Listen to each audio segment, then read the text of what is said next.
예, 이번 총선 최대 화제 인물 가운데 한 명을 꼽으라면 서울 도봉갑에서 당선된 이분을 빼놓을 수가 없습니다. 사실상 민주당의 텃밭으로 불리는 지역이 서울의 노도강, 그러니까 노원, 도봉, 강북 지역인데 여기에서 유일하게 승리한 국민의힘 후보죠. 특히 선거 전에 있었던 여론조사에서도 크게 뒤졌고 당일 출구조사에서도 지는 걸로 나왔기 때문에 별로 기대하는 사람이 없었는데 막상 뚜껑을 열고 보니까 1098표 차 승리였습니다. 국민의힘 도봉갑 당선자 김재섭 당선자 지금부터 만나보죠. 어서 오십시오. 네, 안녕하세요. 김재섭입니다. 와, 축하드립니다. 감사합니다. 주말 지내고 이제는 좀 실감이 나세요? 아직도 뭐 실감은 잘 안 납니다. 그리고 뭐 기뻐하기도 좀 어려운 것이 네. 당이 계속 그 어려운 상황이고 이제 야당의 압박도 벌써부터 거세지고 있는 상황이라서 그리고 뭐 앵커께서 말씀하신 대로 노도강 그리고 도봉 사람들은 도노강이라고 부릅니다. 아, 그래? 또 순서가 네, 예민하구나 네. 이게. 도노강 사람들이 그다음에 여기서 이제 선출된 데에는 저는 의미가 있다고 생각하고 제 역할들을 자꾸 고민하다 보니까 아무래도 좀 여전히 실감은 안 나고 마음은 무겁습니다. 어깨는 무겁고. 네. 아니, 누가 가장 좋아해요? 누가 제일 좋아해요? 저희 부모님일 거라고 생각했는데 네. 도봉구 주민들이 더 좋아했어요. 진짜로 저를 잡으면 우시는 분들이 계세요. 너무 고맙다고. 아, 진짜. 네, 너무너무 고맙다고. 그렇게 진짜 희망이다. 우리 김재섭 덕분에 우리가 그날 겨우 살았다. 마음이 좋다. 고맙다. 이런 말씀들을 해주셔가지고 오히려 도봉구 주민들이 가장 좋아하시는 것 같아요. 주민들이 가장 네. 저는 지금 만삭의 부인이 제일 눈물 흘리면서 좋아하실 줄 알았는데 오히려 그쪽은 좀 덤덤하신 것 같고. 그쪽은 덤덤하세요? 네. 왜 그런 거지? 실감이 네. 안 나서 그런 왜냐면 이제 만삭으로 선거운동을 하다 보니까 네. 뭐 선거운동을 하다 보면 온갖 일들이 다 발생하잖아요. 막 그렇죠. 욕설을 하시는 분들도 있고 저는 중간에 좀 폭행 사건도 있고 막 그랬거든요. 맞아요. 뭐 극성 지지자들에 의해서. 그러니까 오히려 조금 후련해하는 것 같고. 끝나서. 네, 끝나서 후련해하고 이제 바로 다음 주가 출산이거든요. 출산이 다음 주예요? 바로 다음 주예요. 진짜 만삭 중에 만삭이셨군요. 예. 그러다 보니까 오히려 조금 이제는 마음을 좀 편하게 갖는 것 같고 도봉구 주민들이 더 진짜 좋아해 주십니다. 아니, 다음 주에 태어날 아기의 이름은 정하셨어요? 원래 태명이 있었는데 지역 주민들이 이름을 바꾸셨어요. 뭐라고요? 복덩이로. 아, 진짜 복덩이 맞네요, 걔가. 네, 복덩이가 될 거다 이렇게 해줘가지고 중간에 개명을 했습니다. 다음 주에 태어나는 복덩이 겸사가 이게 뭐라고 해야 되나? 이게 지금 축하할 일이 진짜 겹경사가 생겼습니다. 맞아요. 네. 겹경사가 생긴 김재섭 당선자 두 가지가 궁금합니다. 왜 이번 총선에서 국민의힘은 그토록 싸늘한 심판을 받아야 했던가? 왜라고 생각하시는가 궁금하고 또 하나는 그 와중에 김재섭은 어떻게 선택받았다고 왜 선택받았다고 생각하는가? 이 두 가지인데 우선 국민의힘 얘기부터. 네. 가장 뼈아픈 대목 패인 결정적 패인은 뭐라고 보세요? 저는 뭐 기술적으로는 예. 그리고 현상적으로는 당연히 뭐 황상무 수석 문제 그다음에 뭐 이종섭 대사의 문제 이런 거라고 보지만 그거는 굉장히 현상적인 문제인 것 같고요. 저는 그게 기폭제가 됐다고 생각합니다. 오히려 굉장히 많이 누적돼 있는 여러 가지 문제들이 그 총선을 앞둔 정치적 이벤트에서 다 폭발해버린 거라고 생각하거든요. 그동안 쌓여있던 게. 네.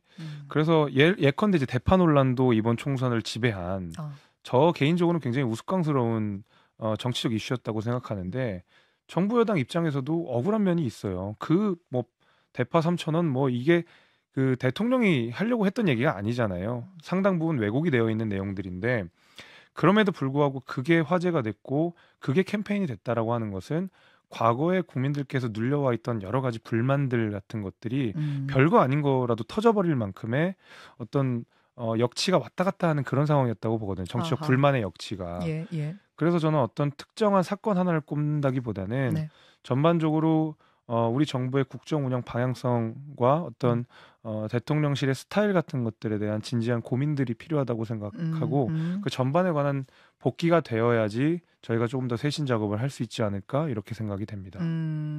지금 이제 총선에 대해서 복귀하면서 말씀하시는 것들을 정리해 보면 키워드로 좀 정리해 보면 그러니까 소통 부재. 네. 독선, 독단으로 비치는 어떤 이런 부분들 그런 게 쌓여 있다가 지금 말씀하신 호주 대사 임명이라든지 황상무 수사권 이런 것으로 폭발한 게 아니냐, 대파 이런 걸로 폭발한 게 아니냐 네. 이렇게들 정리를 하던데 뭐 비슷하게 생각하시는 것 같아요. 비슷합니다. 한동훈 비대위원장의 선거전을 두고는 당내에서 이제 쓴소리 하는 분들이 좀 있습니다. 뭐 홍준표 대구시장 같은 경우에는 아주 강한 질책도 하셨어요. 셀카 찍으면서 대권 놀이를 했다. 내가 당에 있는 한 용납하지 않을 거다. 뭐 이런 워딩도 SNS에 쓰셨던데 어떻게 생각하십니까? 한동훈 위원장이 셀카를 찍기 위해서 전국을 다닌 건 아니죠. 예, 그거는 전국을 다니는 과정에서 어떤 지지층들의 환호에 응대를 해주는 방식이었던 거라고 생각하고요. 예. 오히려 지지층들이 같이 사진 한번 찍어달라고 하는데 안 찍어주면 그게 더 저는 그야말로 박절한 일이라고 생각하거든요. 예, 그래서 저는 셀카 자체가 문제라기보다는 오히려 한동훈 위원장은 제가 유세 과정들을 쭉 지켜보게 되면 정말 열심히 하셨던 것 같아요. 그러니까 본인이 할 수 있는 모든 역량을 다 발휘하려고 했었던 것 같아요. 물리적으로나 뭐 심리적으로나 육체적으로나. 그래서 옆에서 보면 좀 안타까운 생각이 들 정도였거든요. 어떻게 보면 그럼 한동훈 덕분에 그래도 이나마 했다 이렇게 보시는 쪽이세요? 예, 왜냐면은 저희가 총선 국면에서 여러 가지 그 정부 여당으로부터 비롯되는 지지율 하방 압력이 있었어요. 있었죠. 뭐 황상무 수석 제가 말씀드린 여러 가지 특히 이제 의대 정원 문제들이라든지 이런 것들에 대해서 불만의 김이 빼지지 않는 상황에서 그래도 어느 정도 대통령실에 이야기를 전달할 사람, 여당 대표로서 국민들의 불만을 그 정부에 전달할 사람 이런 사람들이 좀 필요했는데 뭐 제가 지금 말씀드린 거의 모든 이슈에 대해서 한동훈 위원장은 그래도 국민들의 눈높이에 맞게 대통령실에 요구를 했던 것 같거든요. 그 가운데서 때로는 당정 갈등이라고 비춰질 만큼의 메시지도 나왔기도 했고요. 그래서 한동훈 위원장은 본인의 역할에 대해서는 충분히 고민을 많이 하신 것 같고 그 역할을 하기 위해서 노력했던 거라고 봅니다. 그렇지만 여당 내에서도 이런 식의 비판들이 이제 나오기 시작한다면 한동훈 비대위원장의 정치는 이대로 설 자리를 잃는 거 아니야? 끝난 거 아니야? 이런 얘기들도 나오는데 진짜 끝났다고 보세요? 저는 그렇게 생각하진 않아요. 그렇게 그 논리라면 사실은 이재명 당대표는 당대표가 못 됐겠죠. 대선 패배의 가장 큰 책임자인 당사자 본인이 대선 패배 이후에 많은 비판에도 불구하고 보궐선거에 나가서 당선이 되셨고 그러면서 당대표까지 하시면서 다시 한번 차기 대통령의 기반을 튼튼히 만들었던 걸 생각해보면 일회성의 선거 패배로 정치 생명이 끝날 거라고 생각하진 않고 이후에 어떤 식으로 한동훈 위원장이 기반을 다지느냐 그 당내에서 외연을 좀 확장하느냐 국민들의 지지를 어떻게 받을 것이냐 이런 여러 가지 변수들이 잘 고려된다 그러면 한동훈 위원장 역시도 이후의 역할들이 주어질 수 있다고 생각합니다. 다음 기회는 그럼 뭐가 될까? 예를 들어 전당대회에 다시 나올 수도 있다고 보세요? 아니면 너무 그건 이른가요? 그거는 좀 이르다고 생각합니다. 그건 좀 이르다고 보시고. 지금 당장 선거가 끝난 이후에 그리고 비대위원장 사퇴한 이후에 바로 차기 지도부가 되면 그거는 아무래도 좋은 모습은 아닐 거라고 봅니다. 시간을 좀 두시는 게 필요할 것 같아요. 여전히 대권주자, 여권의 대권주자는 맞고요. 저는 그렇게 생각합니다. 그렇게 보시고요. 다시 이야기를 좀 돌려서 아까 제가 이제 드린 두 가지 질문 중에 한 가지. 이런 엄중한 정권 심판론 기류 속에서 특히 야당의 텃밭에서 왜 김재섭에게는 다시 국민들이 기회를 주셨나? 뭘 기대하시는 걸까? 도봉구라는 곳이 그러니까 민주당 세가 강한 야당의 텃밭이기도 하지만 저는 되돌아서 생각해 보면 도봉구 주민들은 큰 일꾼을 뽑으시는 분들인 것 같아요. 큰 일꾼을. 큰 일꾼 김재섭? 네, 왜냐하면 지금까지 저희 도봉구에서 김근태 의장께서 3선을 하시고, 맞아요. 그와 같이 민주화 운동을 하셨던 인재근 여사께서 3선을 하셨거든요. 반면에 저희 보수 정당에서 같이 붙었던 매치업을 보게 되면, 과연 저분들을 이길 수 있을까? 라는 의문이 드는 분들이 제법 있습니다. 그러니까 뭐 보수세가 약하라기보다는 정말로 민주당에서 큰 인물들이 나왔기 때문에 당선이 됐다고 생각하고 이번에도 저는 그런 맥락에서 민주당이 아니라 민주당 세가 아니라 그냥 인물을 보고 큰 인물이 될 사람을 뽑아주신 게 아닌가라고 그냥 제가 생각을 해봅니다. 이제 그건 이제 제 생각이지만 하여튼 그렇고 두 번째로는 이런 것 같아요. 저는 지난 4년 동안 제가 정치를 해오면서 그리고 훨씬 이전부터 도봉구 주민으로 활동을 하면서 도봉구 출신의 정치인이 나온다는 것에 대한 국민들의 기대감이 전 분명히 있었다고 생각하고요. 그리고 4년 동안 제가 정치를 하면서 원외위원장으로 저는 그래도 제 소신껏 했다고 생각합니다. 대통령에 대해서 그럼 정부 여당에 대해서도 국민의 기조에 맞지 않는 부분들에 대해서는 저는 뭐 쓴소리도 했고 그러다 보니까 이렇게 거센 정권 심판론 가운데서도 한 발자국 비켜날 수 있었다고 생각하고 저의 그래서 역할에 대해서 고민하게 되면 아마 그런 것들이 될 것 같아요. 너는 그렇게 하라고 뽑아놓은 거야. 너 할 말은 해. 네. 국민들 눈높이에서 할 말 해. 그렇죠. 저는 그래서 좀 어깨가 무겁습니다. 그렇죠. 네. 지금 굉장히 중요한 부분 말씀하셨네요. 여냐 야냐 뭐 그런 걸 떠나서 네네. 우리 정치권에서 큰일 할 사람을 누구냐, 큰일 할 사람이 누구냐를 보고 도봉구 주민들은 늘 뽑아주셨던 것 같은데 그렇다면 내 어깨도 무겁다. 지금 그런 말씀. 그래서 그런지 당에서 김재섭 당선자가 좀 중요한 역할을 감당해야 되지 않겠느냐 하는 요구가 이미 나오고 있더라고요. 이미. 당이 확실하게 변화된 모습을 보여주려면 환골탈태의 모습 보여주려면 김재섭 정도의 파격적인 인물이 당대표 해야 되는 거 아니야? 이런 이야기들이 나옵니다. 젊은 분이니까 제가 뭐 돌리지 않고 시원하게 질문 드릴게요. 당권 도전 의사 있습니까? 고민 중이지만 저는 조금 더 배울 게 많다고 생각합니다. 아직은. 딱 잘라서 아니다는 아니네요. 물론 당연히 많은 요구들이 있고 그러면 가야 되겠지만 아직 제가 그럴 위치는 아닌 것 같고요. 그건 뭐 스스로 겸손하게 누구나 그렇게 말씀하십니다만 많은 요구들이 있다면 죽어도 못합니다는 아니란 얘기네요. 물론 죽어도 못하는 경우는 없죠. 네, 늘상 하는 얘기가 뭐 정치는 생물이라는 얘기를 하지만 저는 그래도 제가 배울 게 훨씬 더 많기 때문에 조금 더 배울 생각입니다. 당분간은. 네. 조금 더 배운다는 것에 방점을 찍고 아직은 그렇습니다. 좀 과분하단 말씀이지만 당에서 정말 김재섭 아니면 안 돼 정도가 나온다면 그때는 뭐 고민을 해보겠지만 아직까지는 좀 저한테는 과분한 자리라고 생각합니다. 그러면 혹시 전당대회 준비를 위한 뭐 단기 비대위원장이나 이런 거를 좀 맡아달라 정도의 요구라면? 저는 그 자리보다는 어떤 역할이 더 중요할 것 같거든요. 제가 사실 한강벨트를 제외하고 강북에서 유일하게 당선된 사람이고 또 지난 대선에서 이재명 대표의 득표율이 높았던 지역들 가운데서 이긴 지역은 저희 하나뿐이거든요. 그렇습니까? 네, 이제 그러다 보니까 특히 국민의힘이 부족하다고 여기는 이 강북의 민심, 이 부분을 어떻게 당의 통로로서 확고하게 자리 잡을 것이냐. 저는 이런 기능적 역할에 대해서 좀 고민을 하고 있지. 그 자리가 비대위원장이냐, 뭐 무슨 장이냐라고 하는 것은 중요하지 않는 것 같습니다. 그것을 효과적으로 하기 위해선 근데 적어도 지도부에는 좀 들어가서 역할해라라고 주문할 수는 있거든요. 뭐 최고위원이 될 수도 있고 그 정도는 뭐 고민을 좀 해볼 생각입니다.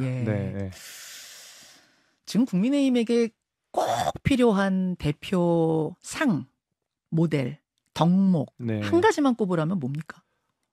쇄신일 것 같습니다. 쇄신과 독립성 이 두 가지일 것 같은데 독립성이라고 하는 누구로부터의 독립성입니까? 대통령실로부터의 독립성입니다. 그렇죠. 그 독립성을 이야기를 하는 것이 저는 여당이라고 하는 굉장히 모순적인 위치를 두 가지를 동시에 수행해야 되는 정치적인 위치 때문에라도 저는 능숙하고 능숙하면서도 쇄신할 수 있는 그런 인물이 필요하다고 생각하거든요. 그러니까 정부와 발도 맞춰야 되는데 동시에 정부 견제도 해야 되는 이 어려운 역할을 수행해야 되는 상황이라서 저는 그럼에도 불구하고 행정부를 견제하는 입법부로서의 우리 정부 여당의 역할을 방기하면 안 된다고 생각합니다. 그런 방식으로 우리 여당을 이끌어갈 수 있는 당대표가 필요하다고 생각합니다. 그렇죠. 그래서 이제 나오는 인물들이 지금 김재섭 당선자 이야기도 나왔습니다마는 수도권에서 당선된 어떤 중진들 이름이 쭉 나오고 있고 아니다. 그래도 친윤계에서 좀 더 안정감 있게 왜냐하면 90석 중에 다수가 친윤계 그 영남 의원들이니까 다수를 대표할 수 있는 사람이 한 번 더 가야 된다. 뭐 마음을 좀 생각해 보셨어요? 마음으로? 저는 뭐 영남과 수도권이라고 생각하면 수도권이어야 된다고 생각합니다. 그렇게 보십니까? 이번 총선에서도 제가 굉장히 많이 느낀 것이 수도권과 영남의 민심이 너무 다르다라는 거였거든요. 그러니까 어느 것이 옳다의 문제가 아니라 수도권의 선거와 영남의 선거가 굉장히 다르다라는 것을 많이 느꼈고 영남이 다시 한번 주류가 되면 아마 저희가 쇄신을 하는 과정에 있어서도 영남에 계신 분들의 생각이 반영된 형태로 당의 구조가 바뀔 가능성이 높습니다. 사실 그럴 수밖에 없는 상황이죠. 그럼요. 예. 그리고 당원의 편중 역시도 영남으로 굉장히 많이 되어 있는데 예. 저희가 수권 정당 내지는 수도권 정당으로 확고하게 자리매김을 하기 위해서는 무조건 수도권 민심이 반영돼야 되는 형태거든요. 무조건. 네. 122석. 그렇죠. 저는 그래서 이 수도권의 민심을 정확하게 반영할 수 있는 형식의 당대표가 돼야 된다고 생각하고 영남보다는 그래서 저는 수도권입니다. 19명밖에 없는데. 그럼에도 불구하고요. 하하. 네. 분명한 생각을 지금 가지고 계시네요. 오늘 당 4선 이상 중진들이 모이죠. 네. 간담회합니다. 당의 이제 향후 운영 방안을 여기서 논의를 할 텐데 첫째, 권한대행 체제로 가거나 혹은 비대위 꾸려서 가다가 여름쯤에 원래 전당대회 치르기로 한 그때 치른다. 두 번째, 조기 전대 치른다. 세 번째, 아예 12월 즈음에 안정적으로 늦춰서 전당대회 치른다. 세 가지 정도 안이 나오더라고요. 어떻게 보십니까? 저는 전당대회가 그러니까 적어도 조기 전대에 대해서는 반대입니다. 왜냐하면 저는 조기 전대를 치르겠다고 하는 분들의 이야기를 들어보면 예. 저는 이런 뭐 생각이 좀 들었어요. 이렇게 쓰레기가 막 어질러져 있는데 거기에 그냥 이불을 덮어버리는 것 같아요. 네. 눈에 안 보이게 그냥. 예, 그런 느낌이거든요. 서둘러서. 그렇죠. 지금 사실 저희가 제대로 된 백서가 좀 필요할 것 같다는 생각이 들었습니다. 복귀를 해보면서 과정을. 지난 우리가 4년 전에 총선에서도 많은 복귀를 했었고 백서까지 만들었지만 그리고 초선들이 많은 모임들을 만들면서 쇄신 작업을 했겠지만 중간에 다 희미해져 버렸고 대선에서 승리했지만 2년 동안 우리가 이렇다 할 사랑을 받지 못했다 그러면 거기에 대한 처절한 반성이 먼저 있어야 된다고 보거든요. 네. 그러나 조기 전대를 치르게 되면 다시 한번 이 모든 국면들이 다 이불 아래로 들어가 버리게 되고 그렇죠. 당권 경쟁으로서 또다시 저는 짠물 정당이 될 가능성이 좀 높다고 보거든요. 지금은 당원 100%의 구조로 되어 있는 전당대회이기 때문에 제가 앞서 말씀드린 대로 영남의 힘이 굉장히 많이 작용할 수밖에 없습니다. 수도권 정도로 거듭나기 위해서는 이 전당대회 룰도 어느 정도 우리가 시정할 필요가 좀 있다고 보고요. 그 룰은 어떻게 바꿔야 된다고 보세요, 그럼? 저는 최소 5대5는 가야 된다고 봅니다. 민심 대 당심 5대5는 돼야 돼. 최소 5대5는 돼야 된다. 그렇죠. 그래서 김기현 대표가 당선되기 이전에 전당대회가 이제 이준석 대표가 당대표가 됐을 텐데 그때는 예선에서는 5대5가 반영됐습니다. 민심 5, 당원 5.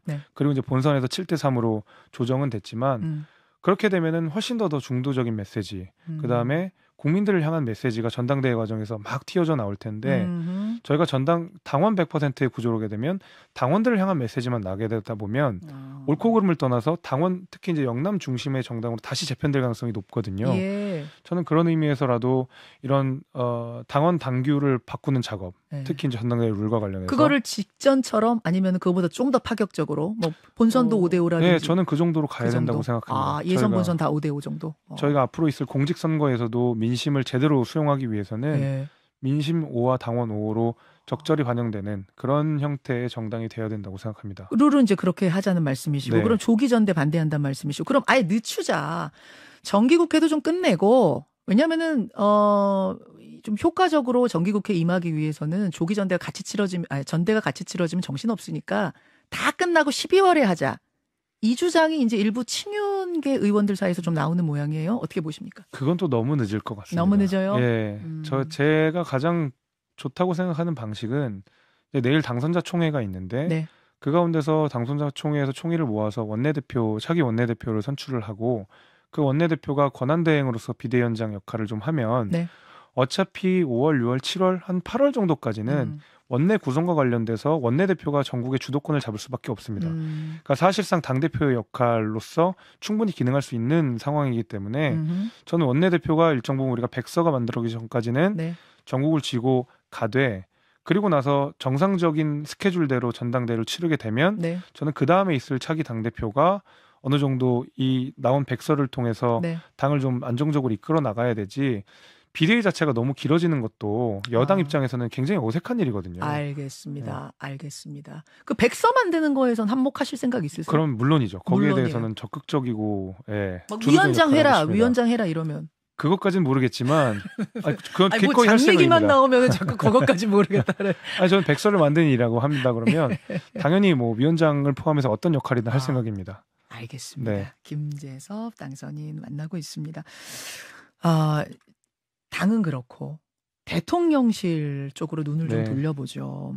인적 쇄신 작업에 들어가겠다까지는 나왔는데 누구를 앉혀야 국민들이 만족하실까?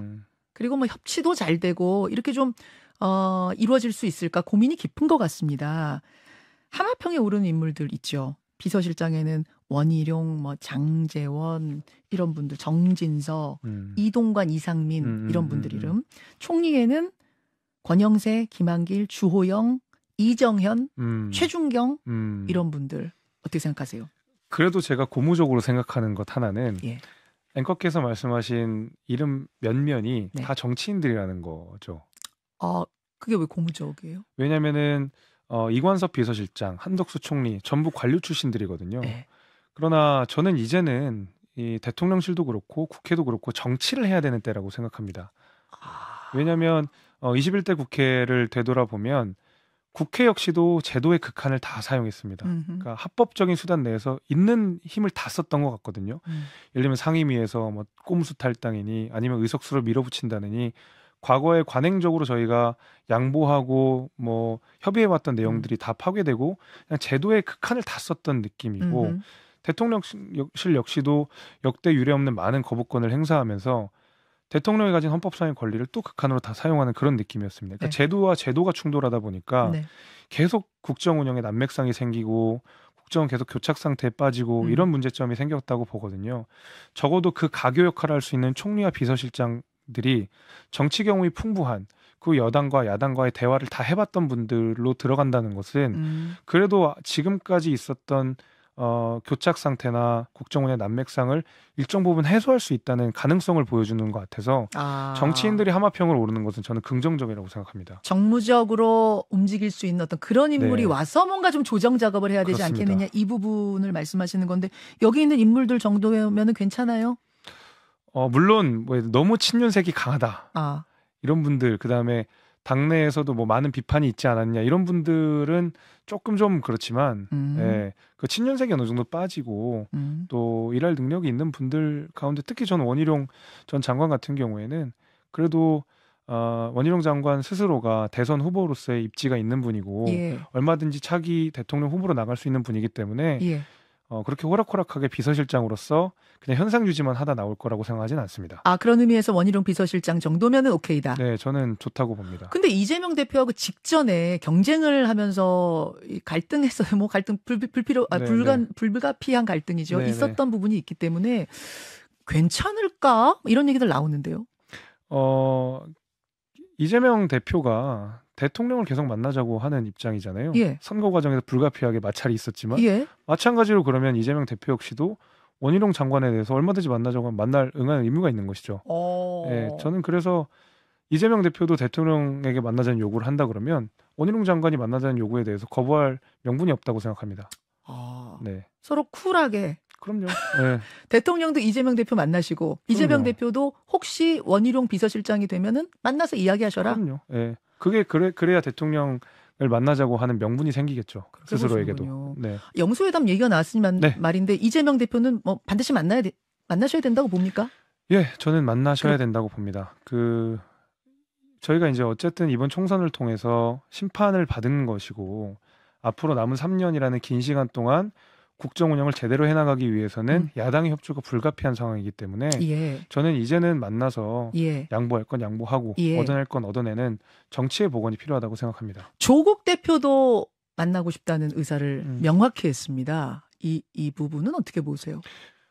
야당 대표를 차례로 만나는 것도 괜찮은 방식이고 뭐 여야 당 대표를 다 같이 해서 대통령을 만나는 것도 좋은 방식이고 뭐 조국 대표의 요청이 무리하다고 생각되지는 않습니다만은 제가 조국 대표의 말 중에서 이해하기 어려운 부분 하나는 있었습니다. 어떤? 예를 들면 야당 대표를 국정 운영의 파트너로 여기는 게 아니라 피의자로 여기는 것 같다라는 표현을 했는데 저는 그건 틀린 얘기라고 생각합니다. 왜냐하면 야당 대표는 국정 운영의 파트너이기도 하지만 스스로가 피의자인 것도 맞거든요. 양자를 하나만 선택해서 나를 국정 파트너로만 인정해서 대통령을 만납시다라고 주장할 수 있는 상황은 아니라고 생각합니다. 그렇기 때문에 만약에 조국 대표나 이재명 대표가 국정 운영자의 파트너로서 인정받고 싶으면 예.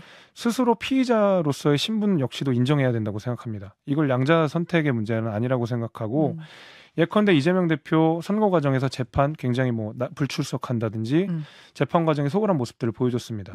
피의자로서의 그 소임을 다하지 않았다고 생각하고요. 조국 대표 역시도 재판 결과를 존중한다고 하면서 본인에 대한 수사는 정치적 수사라고 이야기를 하고 있고요. 계속 검찰 독재를 종식시키겠다는 이야기를 번번하게 하거든요. 예. 그건 본인이 피의자가 아니라는 이야기인데 저는 본인 스스로가 국정 운영의 파트너로서 인정받고 싶다고 한다 그러면 피의자로서 가져야 되는 겸손함도 같이 인정해야 된다고 생각합니다. 그렇게 됐을 경우에 못 만날 이유가 그럼요. 없다고 보시. 네. 야, 이 진짜 질문거리가 많네. 짧게 네. 최상병 특검 네. 5월 2일에 여야 합의로 통과시키자는 게 지금 야당의 요구입니다. 어떻게 보십니까? 저는 22대 국회에서 이 일을 해결했으면 좋겠습니다. 21대 말고 22대로 넘겨야 된다고 보세요. 뭔가 쫓겨가듯이 예. 이 문제를 그냥 해결할 건 아니라고 보고요. 예. 저는 최상병 특검에 대해서는 긍정적인 입장입니다. 그걸 정부 여당이 충분히 털어내고 받아들일 건 받아들여야 된다고 생각하는 입장이지만 그렇기 때문에 더더욱 쫓겨가서는 안 된다고 생각합니다. 그래서 22대 국회로 공을 넘기고 특히 이제 정부에서도 해야 될 일이 분명히 있다고 봅니다. 네.